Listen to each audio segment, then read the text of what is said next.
Comal County officials are monitoring the largest one-day increase in coronavirus cases. Today, they're reporting 58 new confirmed and probable cases, bringing the total to 836.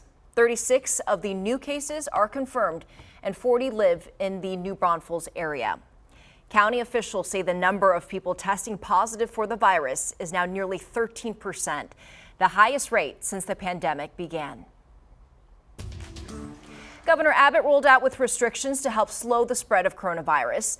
Tubing businesses were ordered to close Friday. Hill Country reporter Leah Durain shares how some of the outfitters are trying to stay afloat. Tube rentals and shuttles have had to stop, but some outfitters are allowing people to park at their property. A KENS 5 eyewitness sent us this picture of tubers in Canyon Lake over the weekend. They were concerned that by finding ways around the governor's order, the virus could spread among groups of tubers. In Canyon Lake, the public entrance and exits to the Guadalupe River are still open. People bringing their own tubes are able to float the horseshoe. Outfitters in the county like Tube House, Shanty Tubes, and the Lone Star Float House explained to customers that their parking lots are open and they can provide air and other supplies.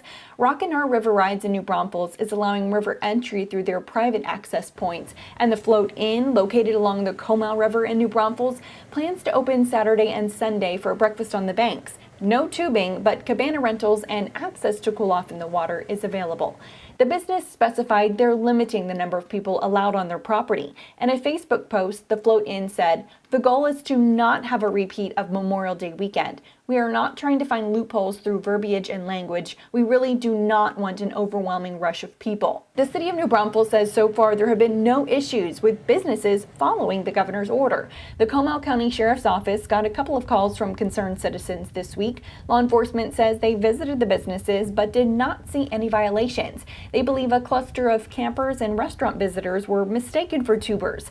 Deputies will be in the area over the weekend, encouraging social distancing to anyone on the river. I'm Leah Durain, the KENS 5 Hill Country reporter.